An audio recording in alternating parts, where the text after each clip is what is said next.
That face melting in the back is tripping me out. I can't stop staring at it. You can see that, can't you? Well, for a second, I wasn't sure if it was me. It's pretty... I'm like, is that crooked? I'm having images of Raiders of the Lost Ark when it was like the most pivotal time for me in my movie watching career as an adolescent. I don't know how old I was, 12 or however. And everyone's like, you just got to make it to the face melting part. Remember that? Yeah. That was a big deal. I remember the like almost choreographed beat by beat the face. He opened his mouth, he tilted his head back, and the mouth got big, and then wax just poured down. It was that. And then the eyeball. And the gurgling noise. That's what it was. It wasn't necessarily. He went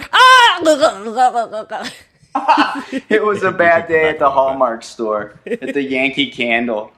Yankee Candle store. You want the Raiders of the Lost Ark scented candle. I do. I want the collectible set, and I want it in all phases of its melting, especially with the eyeball rolling down the cheek. The eyeball rolling down the cheek. Yeah. I think I even saw that movie once as a kid, knowing it was coming up, and I closed my eyes so that I had to watch it again later to brace myself for that. Like I don't think I was able to take the first time because I knew it was coming. I feel like I want to watch it right now on YouTube to sort of dull its impact as I'm remembering it right now, because it's still pretty traumatic. I think you know probably why? we're remembering it much worse than it actually was, right? But I also think that it triggers, even though the special effects might not be as good, it's still pretty good. The memory, it triggers the part of your memory that was kind of scared. Yeah. You know what I mean? And so that's all you need. You don't really need something that actually looks good. I mean, think about it. Up until there were special effects and whatnot, all we had were stories and our imagination to scare the wits out of ourselves, and that usually did a pretty good job. So right. You don't need something to look realistic to scare the crap out of you. Well, you know what's funny? When I saw Star Wars in the theater, and I was like 6 years old, I guess. And I remember being so terrified at the garbage compactor scene, and that there was not only were the walls closing in, but also they were like neck deep in garbage, and also there was a monster in the garbage, in the muck. And so there were three terrible things going on, and I was so I wasn't mortified. I was just scared. Just scared out of my mind. And then we saw it recently. And first of all, the garbage isn't even really dirty because Leia's wearing a white dress and doesn't even get stained. Second of all, the monster looks so fake. And third of all, their acting is so bad. So I don't even know. I must have manufactured like a bigger. No, you just identify terror. with it. Like as a kid, you're identifying with her situation, and also you're seeing it for the first time. Right. So the reality of being squished by walls, that's scary. Can I put this into sort of a cultural perspective here? Okay, lately I've been fascinated by the word meme. It's finally caught on, and it's even taken a context on the web. Well, we're talking about two memes here, okay? I don't think it existed before the web. Yeah. Though. Oh, no, it did. It did, No, actually. it did. Cal Lasnan did. I think he coined it, Cal Lasnan from Adbusters, back in 98. Are you sure it wasn't Malcolm McDowell? It might have been him, but I think Cal Lasnan took it and ran. All right. Like in the book Culture Jam about 98. Oh yeah. Yeah, I mean the word might have existed, but it didn't have its power, its place until the internet came around, and suddenly now it wasn't a mainstream. And suddenly now it had a place where. Okay, so go on. Well, I remember being in grad school, my failed attempt at SIU for media theory, and I remember being introduced to the term meme. And being told, how it's sort of like the word gene. It replicates an idea instead of replicating like something that in the biosphere. And we studied it. We were actually trying to grasp hold of this idea in 2000. That's when I was in grad school, in 2000. And I remember just trying to study it. But now, that meme of Raiders of the Lost Ark with the faces melting, The Simpsons has taken over it. Like, you see it everywhere sometime, It's like, and everyone knows what it is. Like, The Simpsons, I think, has used it 5 times. I don't even know. And the Star Wars meme with the garbage compactor, that the Family Guy has taken that and made Meg the monster. Yeah, I want to go see that. It's hilarious. Fine, we can look it up. I want to go see that because I want to see how it's reflected in pop culture these days, and I wonder how much of it A. I forgot what letter you were. I wonder how much of that is a symptom of the writers of these shows being kind of in their mid-30s and having grown up with that and having had the same kind of impact it had on our psyche that it did on theirs, and them kind of regurgitating it for the masses. I think there's a difference between a parody and a meme. Like, I think what you're talking about are parodies, like where The Simpsons has parodied that, or the Family Guy has parodied the thing. But I think a meme has to be something that has an element of an idea that can literally be replicated and has the means of evolution built into it, so that it can actually change, the message can change while the actual element itself that is passed on stays kind of consistent. That's, I think, how you define a meme, is that it has to be something that can be, like, in my head, the Star Wars kid from, 2004, like, that's a meme where, like, the thing that doesn't change is the kid prancing around. The thing that does change is everything around him, whether it be, laser bolts coming at him, whether it be him fighting Darth Maul, or, like, whatever. The point is that there's an element that stays the same, and there's an element that changes. But I think doing it once or twice as a parody doesn't quite qualify it as a meme just yet. You know what I mean? But the Star Wars, both of those moments have kind of acquired a replicated status. I mean, it's not just one or two times. No, you're right. I mean, those are iconic scenes that somehow have made their way back into our subconscious as a culture, and that's why they're coming back up. Yeah, and they're archetypal human feelings. Like, I look at the monk painting of the guy holding his face where he looks like he's almost melting. That's sort of the same type That's definitely a meme now, yeah. It's a graphic sort of feeling. You can't really put that into words. Oh, my face is melting, I've felt that way once in a while. I saw the most recent at thing, a dead show. I saw recently that, I think yesterday even, was the ice cream little the ice tray that you can make, that it's in the shape of the guy's head.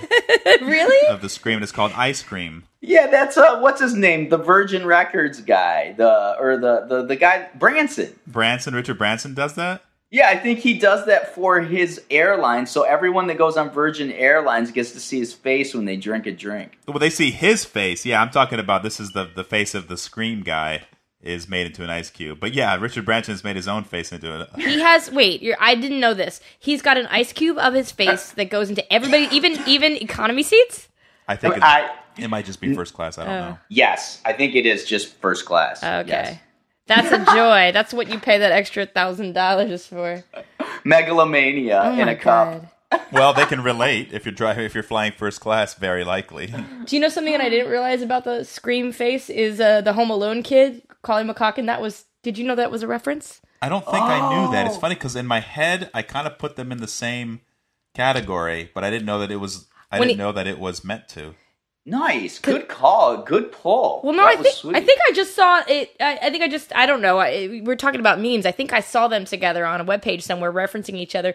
But what's weird about it is kind of like the Scream is meant to suggest as a painting existential horror, right? And the position that Macaulay Culkin is in that movie is existential horror. But the moment of the screen for Macaulay is actually he's putting lotion.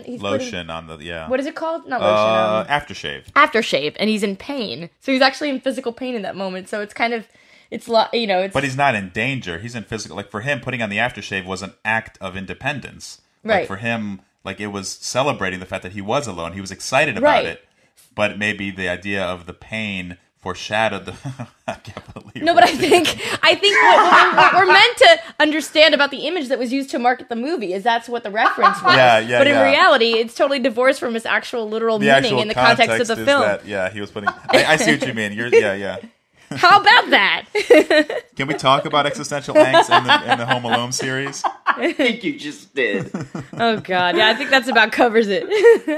Well, speaking of memes, I love the whole Michaela's not impressed. Have you seen this? No. Yes. Actually, Dalton used it. Wait, who used it? D baby. He used it recording the band Sybaris from Chicago. They put it in Sybaris's band photo. This is a visual meme, though. Yeah, they put it in their band photo. She's sitting in back. Oh, that's funny. I feel so. That's good. That's a good imitation. I feel really bad for her because she actually tweeted about it, and she said that it wasn't that she was not impressed with the person who won. It's that she was super disappointed in herself, and she couldn't express happiness at all because she was a favorite. Yeah, and she also pulled out that incredible vault earlier in the competition. What are we talking about? Michaela Mahoney, the U.S. gymnast. In what? In the event? Olympics. Yeah, exactly. I just got TV yesterday and saw the closing ceremonies. I love that you know the meme, but not anything about the person it's based on. A good point, exactly. Welcome, I had no welcome to the idea. modern world. Well, it was those red uniforms. I thought they were China the whole time. Oh, because of the pink uniforms, yeah. Or the whatever, purple. You're like Fox red. News. Fox News had a field day with that. They were saying, like, what's wrong with wearing the Stars and Stripes? What's wrong? Well, I don't understand. It's just part of the whole America hating, da-da-da. It's like, in the meantime, they're winning gold medals for the United States. And they're like, and Fox News can't take the fact that they're not wearing red, white, and blue. It's just a strange thing to focus on when all these athletes have trained their entire lives to represent their country. Like, yeah, how about you taking pride in the fact that your country just won the gold medal? You know, in gymnastics or whatever.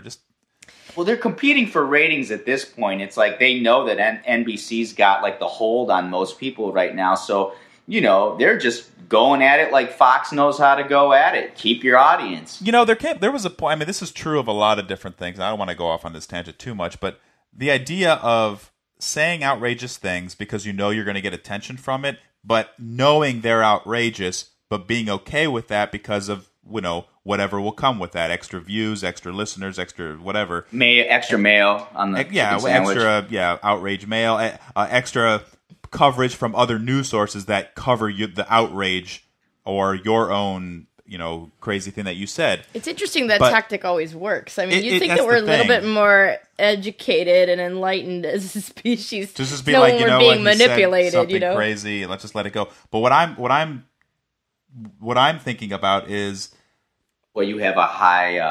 I have a one level above that, which is there's a moment when you like start off as a personality and you're saying such things and you're conscious of the fact that you might be going beyond your own viewpoint simply to either be a devil's advocate or to be just an outrage monger. But what happens when you start to own the point of view, to actually forget that this was simply just a put-on, forget that this was simply just an act, and suddenly, it's like when you tell a lie so much that you forget it's a lie.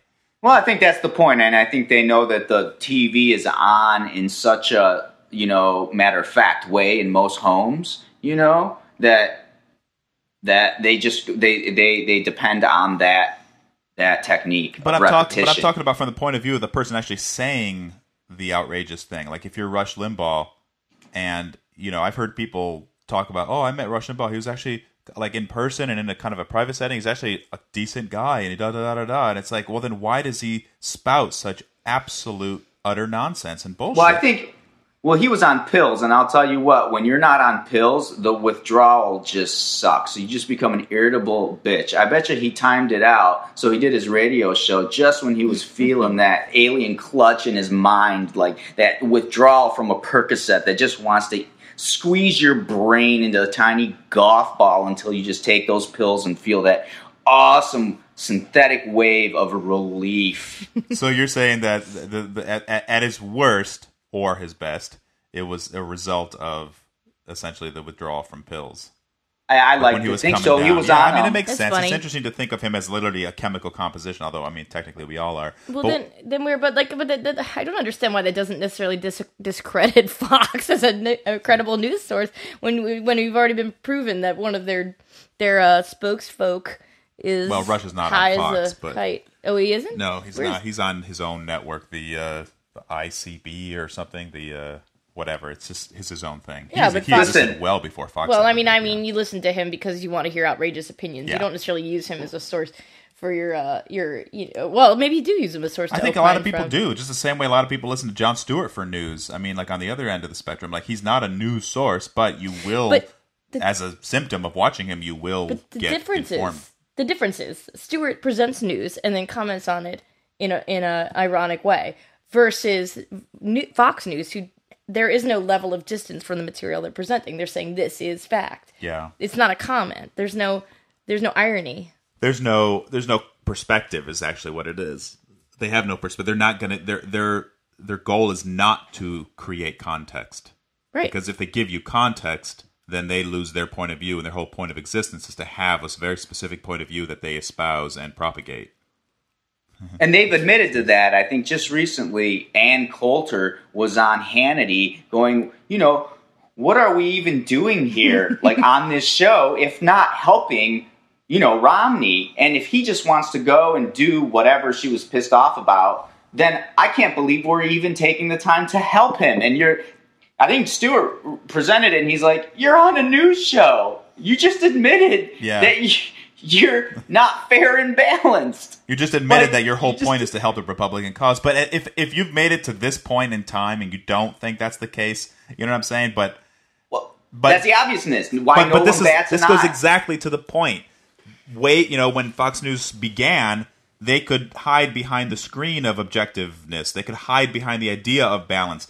And now I think they've become so immure, like they've melded with the curtain that they use to hide themselves, and now you can see their faces poking through because they don't recognize anymore that the lies that they were saying before, or that they weren't lies, they were deceptions, and the things that they could use to skirt the fact that they were really just a mouthpiece for the Republican Party. Now they've forgotten about that, and so they're literally stepping out from behind the curtain.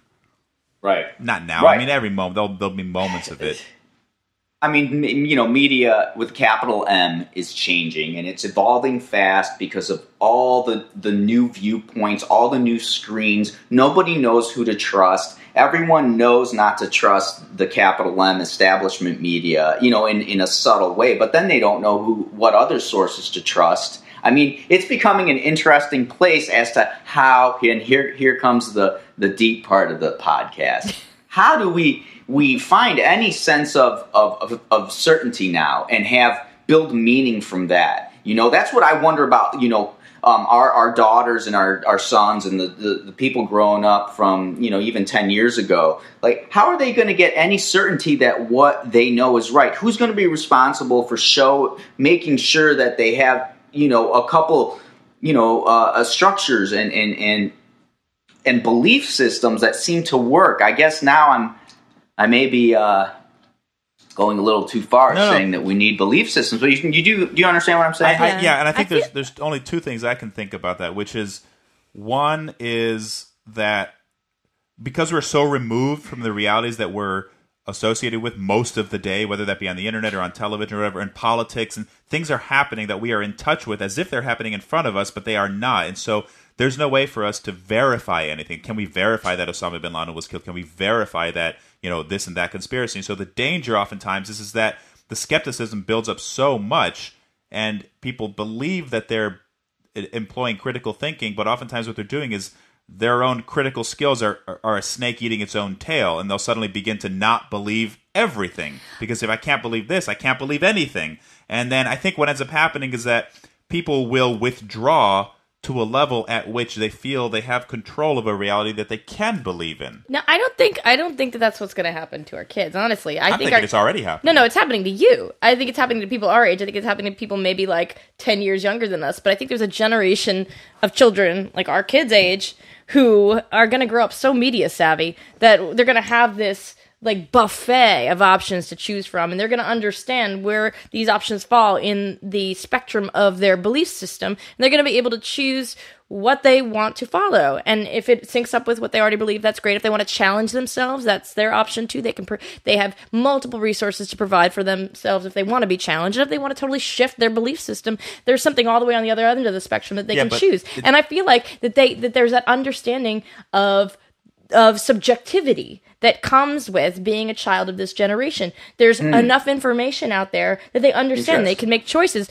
versus having somebody, like you were saying, being fed, being led. The feeding and the leading happens by providing multitudinous options, which we don't even have to do. It's already out there, and they're going to find it on their own. So you think that all that will happen is, instead of us lamenting the fact that people will be further and further from quote unquote the truth, that there will be a generation and following that will be comfortable with subjectivity, Absolutely. And with relative truth. I do think so. Yes. Yeah. But then that's go on. Oh no, I'm just saying, and that's what the core question I was kind of getting to, like on a visceral level. Who is it going to be that forms those relative truths? Because I do believe it's it's a relative truth we're dealing with, although it's an absolute importance. Even if it's a relative truth, is it going to be the teachers? Teachers, parents. Again, the same thing that it's been. Who are we going to give the attention? You notice most parents these days, I don't want to generalize, but give the attention of their children and give the spirit of their children and the future of their children to the screen. Mm-hmm. To the movies, to Nickelodeon, to get them to be babysat by the screen. Disney movies. Yeah, I'd say 80% of our son's fantasy play is reenacting movies he's seen. And how many did we watch a lot of movies? I watched a lot of cartoons. I watched a lot of TV, like short form stuff. I probably didn't watch it regularly until I was a little older, maybe 4 or 5. We watched a lot of Disney movies growing up, but I don't know if this necessarily formed my belief system. I mean, I don't know. I feel like the environment it teaches you more than the people around you. Honestly, you guys grew up having access to a larger world. You grew up in a small part of the country, but then you were also understood there were larger parts of the globe that were available to you just because of where your parents were from. And meanwhile, I didn't. I grew up thinking that my tiny little speck of the world was all inclusive, and I didn't need to stretch beyond it until, of course, I left for college. But then again, you also were not living. You were living adjacent to one of the largest cosmopolitan cities in the world. Yeah, but I didn't have access to that. I just felt like that was something that you look through a window at. I mean, I didn't have emotional access to it. I had physical access to it, but that wasn't, that was just, we were in our own little enclave. But I guess my point is, well, I don't really know what my point is. I'm providing experience. If you want to give your children the opportunity to have experiences beyond their realm, you will. And if you don't, you don't. I mean, I feel like, what kids growing up now have that we didn't have is a sense of access to things that they don't necessarily have to be provided by their parents. Like, for example, you guys grew up having Grease as part of your upbringing, and that expanded your environment. Like I just said, I didn't have an expansive environment, but I also didn't have access to the idea that it was mine to claim. And I think kids have that nowadays. Even if you say they're being raised by TV screens. Yeah. I don't think it's TV so much anymore. I think it's computers, honestly. Yeah, I mean, internet and video games are the two. Yeah, it's a big analogy. Right, but being raised by the internet is so much different than being raised by Disney movies that your parents put on for you. I feel like there's just a lot more choice implied in it. Even our kid has this idea that he has choices. We still provide him like a range of choices, but he has the sense that he has choice, which is something that I don't think I grew up with. I don't know if you guys grew up with. Well, in terms of choice of what to consume, yeah, sure, he does. I mean, anytime anything comes on that's cultural, he'll be like, can we do that? Can we see that? Can I hear that?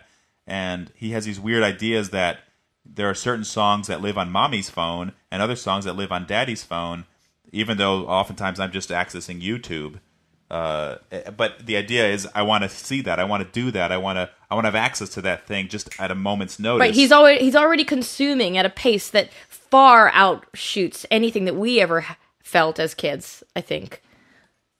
Yeah, well, I do remember, I see, he will see the source of his learning and the things that impact him the most, hopefully, is like either mommy's phone showed me or daddy showed me, gave me the direction to this. Just like I remember, I couldn't wait till our dad told us the stories of like the Greek myths, and we just lay in bed. I don't know, I'm like 8, 9, 10. I just couldn't wait. It was like really cool story hour, and we'd hear them over and over and over until they were sort of in our subconscious. And And I'd have to go into some more regression to actually know how it's affected me, like regressive therapy. What I love about listening to your father tell those stories is there's kind of no boundary between truth and myth. Like, those stories wind up in the same camp as Jesus and religion. And I mean, I know that it's sort of in the culture it's inextricable, but even like currently talking about those things, they live together, and you have an understanding that there is a knowledge of what's mythical and what's real in terms of, fairies in the sky. Well, but so you're talking about this moment like when we were driving around in southern Greece and we passed by Nemea, Nemea, Jesus, Nemea. Me is not a letter. And Dad like looks out, points down there, and he says, "Right over there, that's where Hercules killed the lion. And right over there is where Hercules dug the stables." And we're like, who? Well, we know who Hercules is, but really? Like, did he really? Is that really where it quote unquote happened? Or is that where the story came about? I believed it. I believe. Here's the thing, though, it wasn't presented as myth. You're getting a window, though. When you hear our dad talk about this, you're getting a window into where myth played into, even in the ancient Greeks' minds. Like, this was to them at a time before history, and so when you create this history and then you intermingle it with a place, you imbue the place with meaning. And so, to them, they don't really care whether Hercules was actually alive or not, because the story has a life of its own, and the weight of the story is enough to make something feel, worthwhile. Well, that's so interesting, though, because, your father's an incredibly educated man, incredibly learned, and he's an educator. And, getting to know him, you get to listen, understand the rhythms of his speech, which is always a lot of it is in like a didactic mode, right? And this was the first time that myth was introduced in the same context as a dogma, and it's so interesting because you're like, okay, all right, so do you got the sense that there's no parsing it out in the brain? There's no separating between history and mythology. There's no need to. Yeah. There's no stress about which is real and which is false. Well, because what he's already jumped past the fact that we can blur these things and still find meaning in them. Right. Whereas you're still in a world in which there's reality, history, what actually happened, and then there's fantasy, myth, legend, and these things. Exactly. And whereas for him, it's like it doesn't matter whether. I mean, I'm not speaking for him, but I'm just imagining that at some point it doesn't matter because we can't know, and so therefore the stories that and as far as our dad's concerned, like he's religious in the sense that he is educated about religion and he's been a chanter in the church all his life.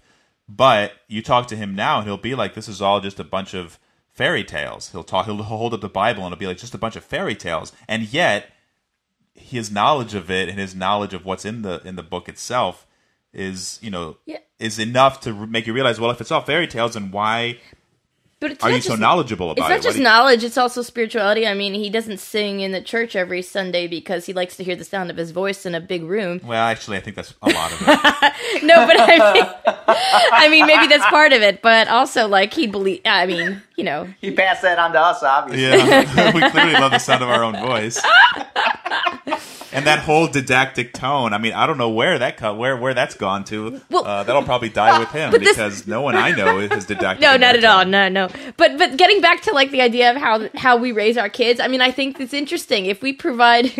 I mean, if we and this gets back to Rush Limbaugh as well, and in Fox News, like that's presented with no knowledge of the separation between myth and reality. And I feel like we present our kids all of these options, and we say it's up to you to choose between myth and reality.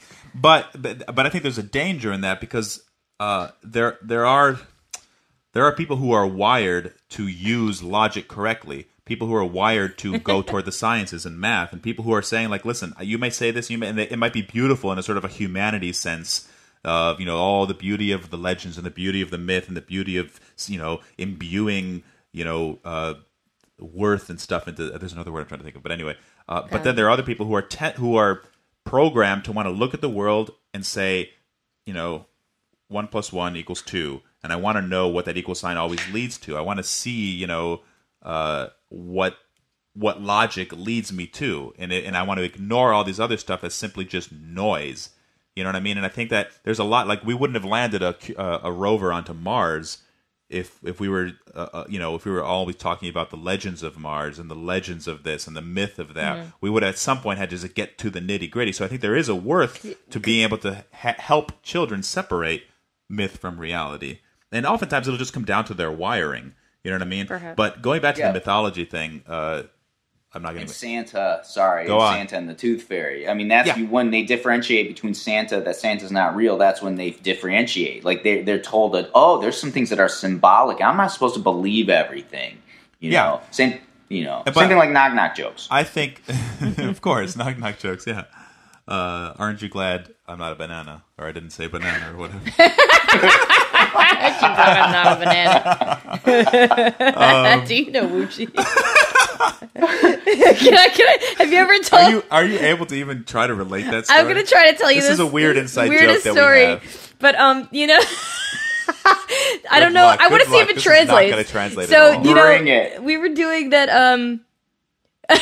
Guess what? Guess what? Guess what? Chicken butt. I don't know. We were just entertaining ourselves one day, like years and years ago. B and I. And so we would move on to other body I'm parts. Like, guess what? Guess wed. Chicken head. Guess Welbo. Chicken elbow. I mean, we were just getting silly and stupid. It's very late at night. And guess one of those nights. chicken toe. And then all of a sudden, B goes, "Do you know Wuchi?" And I was so confused because I thought we had changed topics for a second. No, this came out of nowhere. Like, we had gone days without doing this. So really? I came up to you out of nowhere and just said, "Do you know Wuchi?" This was days later. I'm like, why? Who's asking? Like, I just didn't understand what he meant. And he had forgotten the setup was guess Wuchi. Instead, he just asked me if I knew Wuchi. And I wanted her to respond, chicken coochie. Obviously. But that was where I was going, but it came off as, do you know Wuchi? But there was this, so like, suddenly moment now of we've created this fictitious sheer Wuchi. Confusion, yeah. So, do you know Wuchi? So I wrote him a haiku called "Do you know Wuchi?" If you see him, tell him I said hi. Does that work? Does that work? Haiku style? Wait. Do you know Wuchi? If you no, that's not right. I don't remember. Yeah, but anyway, it worked. I remember we're at both some counting point on our fingers. But that's. See, he laughed, so maybe it is universally I'm the funny. quintessential, like, I'll always be like the guy who is the joke assist. Like, I'll get like 80% or the joke to the joke. Or it's not. No, it's funny because of the delivery, and that brings me to my point about oral tradition. Yeah, segue, smooth sailing. From Wuchi to Coochie. I was waiting for it to come up because I saw you taking notes, and I was like, "Wait, when's that gonna come back?" Those little notes. Did you see that? Yes. Yeah, I'm actually taking notes this time. No, I want to hear. It brought me back to that oral tradition. Bring it on. Well, I'm just saying. I just want the way that you presented that story had elements of delivery, presentation, punchline. And also the positive energy of it. This kind of gives you those visuals and those little mnemonic devices to help remember the Wuchi story. And you already, started with a haiku. Like, what a great way to do that. Yeah, we already have our Iliad when it comes to the Wuchi story. And Dad did the same thing, when he would tell stories to us. Yeah, he had this thing that he would do. Tradition. I remember when he would talk about, I think it was the Battle of Thermopylae, where he would talk about or it was one of the Persian war battles, and he would do this thing, and it suddenly became this physical thing where he would show the Greek archers shooting their arrows in the air, and then he'd like do this sort of domino falling effect to illustrate the falling of the Persian soldiers. So we would have him do it again and again. I'd be like, do it again, Daddy. That was really funny watching the Persian soldiers die in battle. But he'd sort of just do it with his hands. He'd be like, doop, doop, doop, boom, boom, boom, and do this thing with his hands. And I loved it so much. But I just loved like the physicality of it, because suddenly that became a trope. It was C-3PO when he was doing the story to the Ewok. Odawa Darth Vader.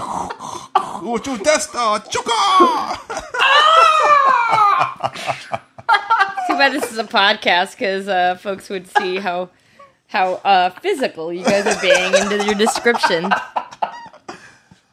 I do want to say one thing. Going back to my point about mythology. there's that. If you ever want to remember what it was like to be alive between like 2001 and 2008, you watch this documentary, The Power of Nightmares. I've showed you at least the first part of it. There's the BBC documentary, The Power of Nightmares. So basically, the whole point of The Power of Nightmares is they talk about the rise of the sort of the philosophical idea of neoconservatism, and they compare it to the parallel rise of Islamic fundamentalism. And so, but focusing on neoconservatism, the idea of this guy Leo Strauss teaching at the University of Chicago and basically saying, like, in order to make the U.S. great again, we need to make the American people believe in a certain mythology. Like, we need to basically convince them of certain things that are essentially mythical in nature, but only a certain elite will know that they are mythical. The rest of the people will actually believe them. But in so believing, it will help rise up, the sort of the banality and the mundane existence, so that the American people don't just get caught up in being these, that they will be heroic in their essence because they believe in these myths. Now, I think that's actually happened. Wait. That was Leo Strauss in like the 50s. No, but what does that do with living in 2000s? What that has to do is that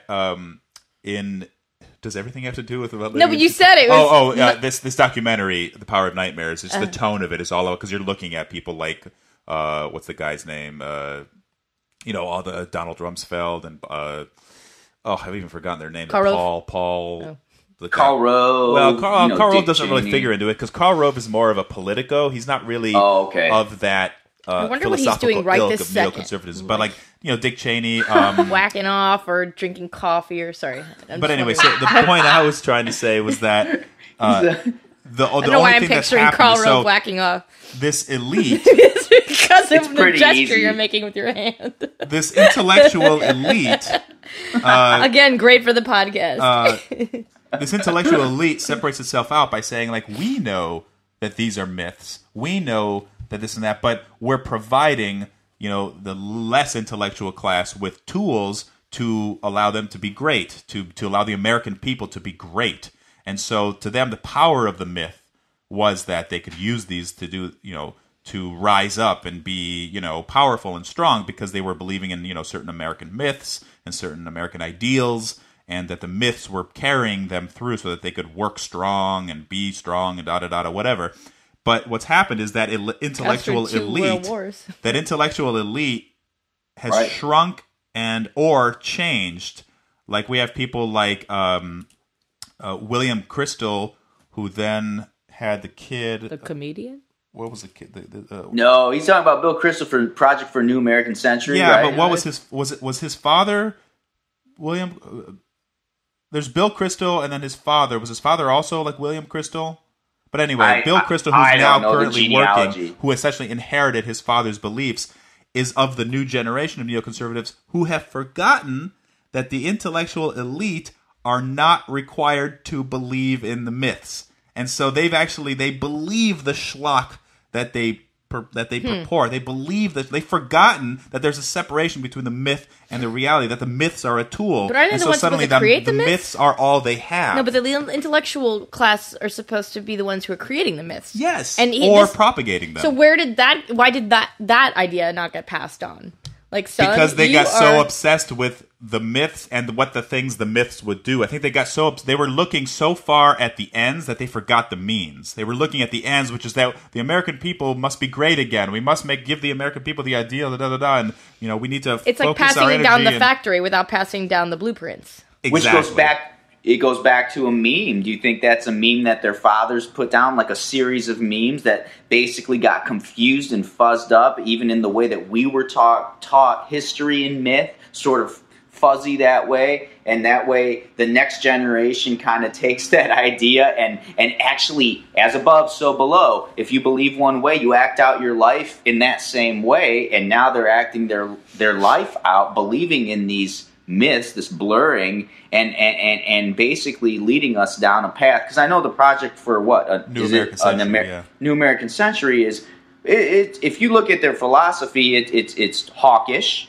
They believe that you need You need turmoil, and like philosophically, if you get into it, I don't know. I've heard that they believe that you need turmoil. You need war to make a man noble. They believe that a utopia and pacifism just creates a lazy, boring human being. That you need the stories of heroism. Go to Wikipedia and look up fascism. Wait. What do you think about that? What do you guys think about that? What do you think about pacifism creating boring individuals? Are we going to now debate the... I'm curious. No, I want to know, yeah. I don't know if it's any... I mean, I don't know if pacifism is a very noble goal, but does it progress society? If you don't have people... I think here's the problem with pacifism is that it requires that everyone be passive. And this is... Okay, imagine this. A society in which nobody steals is ripe for the one person who steals. A society in which nobody kills or is violent is ripe for the one person who is violent. All it takes is one person to be violent to destroy that. And so I think it is a utopia. It's an ideal in the sense that it is unattainable. No, if one person destroys it, but pacifism is the mainstream ideal, and that's what everybody's striving for, then that one person will be destroyed. No. Don't you think? Oh, just ignore that. I didn't hear it. I've got the closing music queued up, and we're passing it right now from the anyway. Is it like we're being played off the Academy Awards? That's what I'm hearing. You guys aren't hearing it. But I'm hearing thank you very much. I'd like to thank my agent, my medical, my mothering bite. Well, okay, wait. My point wasn't what I wanted to say. I want to thank my agent. I want to thank. You're listening to the Square Peg Round Table here with. But what I'm saying is, if one violent person walks into a bar, a city of passive people, and kills the bartender or whatever. I'm fixing my fucking. Are we metaphor. Devolving? It's my fault. I apologize. Picks off somebody. Well, what they've done now is they've killed someone's son, they've killed someone's father, they've killed whatnot, and so even if you believe in pacifism, suddenly now you have motive. You have motive for revenge, and I think you'd be hard pressed to find someone. I'm not saying. Wait, look. I'm not suggesting that it's idea. I'm not even suggesting that we get that far. I'm saying, do you think that applying yourself to a pacifist ideal and being passive? I'm not saying it's good for society, but I'm also saying, wouldn't it breed a culture of individuals who don't have any instinct for survival? Yeah, I actually believe in that because I think that pacifism should be used strategically and strategically only. I think that you don't want to leave yourself vulnerable to the whatever strong man who comes around and can basically victimize those who have taken on pacifism. But the problem is that what I've just said there justifies the amassment of American quote unquote defense. That we have, military defense. That's our argument, is that, we need to protect ourselves from I don't know what, the unknown unknowns, and so therefore we need to have a military that's literally 5 times as big as the next country down, which in this case is China. And so, you know what I'm saying? That American exceptionalism, that's I feel like that's straight out of the. But I'm not talking handbook. About exceptionalism. I'm talking about this idea that says we will fight for peace. Or this idea that says we are peaceful, but we have this arsenal lying in wait just in case. But what ends up happening is when you have an arsenal lying in wait, you have. I think we talked about this in the last episode. When you have an arsenal lying in wait, when you have generals and soldiers whose only existence is to basically, fight in order to get booty or fight in order to basically justify their own existence, then there's pressure to use it. So I'm kind of going a little bit off of your point because I just don't think it's feasible. That's I think the beautiful trap of words, okay? Because once you name something, you're naming. I love how the beautiful trap of words was said in a sentence that made that was a fragment of a sentence. You're like, I think the beautiful trap of words. Let him finish his point. Go on. God. Well, that's what I'm saying. When you have to name a state that is almost unattainable within the human psyche, and it puts an absolute form of behavior that goes against, like you said, the instincts and the actual environmental realities that we're faced with. Okay, so that means once you say, I'm a pacifist, so all of a sudden, you might encounter a situation where you might have to eschew that ideal in order to keep your family alive or somebody else alive. So just the fact that you sort of label yourself imprisons you to behave a certain way. And so, I think it's a great question. But I seem to always come down to language and the meaning and sort of what naming something does to, that's what they say, name it, and so you can create it. But what you create is not the thing in itself. And now we're naming concepts and realities that are so intertwined and complicated, basically. Yeah, so okay, here's an example then, to take exactly what you're saying. Back in the day, Christianity was about as passive as you can get of an ideology. But when suddenly Christianity becomes an imperial state, or when Christianity suddenly becomes the religion of the quote-unquote Germanic barbarians living in the north, when suddenly they are Christianized, Christianity takes on a different meaning because they now have to justify their own actions, which are oftentimes military and brutal and violent, in the context of Christianity. And so what happens is now Christianity takes on a different tone. We're still Christians. We're essentially doing the same old thing, but now we're doing it in the name of Christianity. So you could call yourself pacifist and suddenly take on that label, but the second you start having to do things like defend yourself, your head will still be telling you that you're pacifist while your arm is striking the guy next to you. Sure. And there's the insanity, and that suddenly the confusion. That creates a huge, confusion and dissonance that I think we're still dealing with. Like the idea that, like, when people were asking after 9/11, why do they hate us? That's basically the people who literally have their eyes closed, thinking to themselves, America is great, America is peaceful, while the hand has for the past 50 years been stretching out to the world and basically knocking shit over. It's weird how you have to close your eyes to that aspect if you really want to believe in a complete ideal.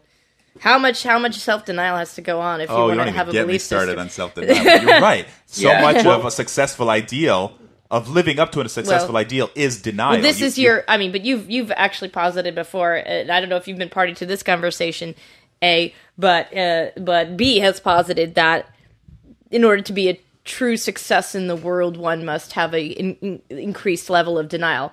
And, like, the more successful you are, the more denial you live in. They've actually done psychological studies that prove this.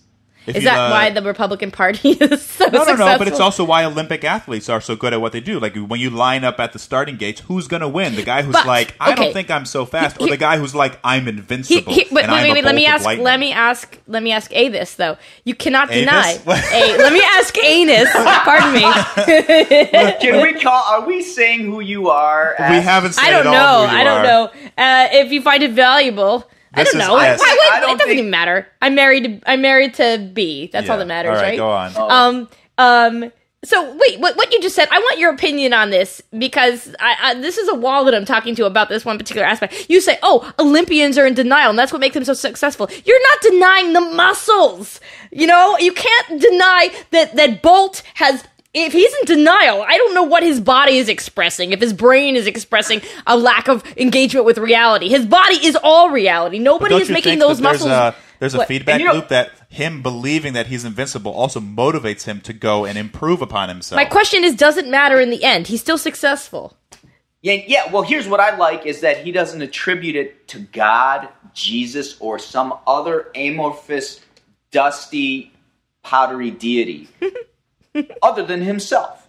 Yeah. And so people can be like, oh, wow, see, I can't stand it when Tebow would kneel at everything. I'd spill my water and Tebow would kneel. It's just like, wow, Jesus did this. Yeah, because Jesus wants the name your team to win. Jesus is so interested in sports. It's true. Sorry. And so it just blew my mind every time somebody but she's would talking about this idea that. of self-denial or denying yourself. Not denying yourself. Self-denial sounds like you're fasting and not eating and drinking, but the idea of self-delusion being a key to success. What do you think of that? No, she's already said that she thinks it's kind of a crock. Yeah, I do. Well, I just think it's a backwards way of looking at why people are able to make themselves into what they want. I'm going to look up the psychological study where they actually essentially said that this is actually true. That there's a correlation. Maybe it's not causal, but there's a correlation between people who are more successful at deluding themselves and people who are successful, meaning that they're... I think it's about meta programming or sort of just visualization. So if you're an athlete and I don't want to deny the reality of his muscles or his last name. I don't even know if that's a coincidence. That's great. Bolt. Like, really? It's like the guy on the equestrian team named Rich Fellers. It's like Michael Phelps. Wait a second. Well, that doesn't work. Phelps is It's Greek for water. What other names are kind of weird that were? Well, there was another. there was a woman on the track team, a sprinter. Her last name was Trotter. Did she win? Did she I win? think she was on the 4x400 team. Maybe that one. I don't know. I have to look that up. I knew a foot doctor named Dr. Smellsy. Are you kidding? No, I'm not kidding. I didn't know him. It was on Leno. Leno. Yeah, because you're watching Leno. I'm watching every Leno. night. No, but this was like 12 years ago. My parents. Oh, okay. More than This 12 is a years great one. One of my exes told me a story of a girl in her class, who was named awards at assemblies, and her last name was Tolls, like Tolls, and her first name was Jenna, and they when they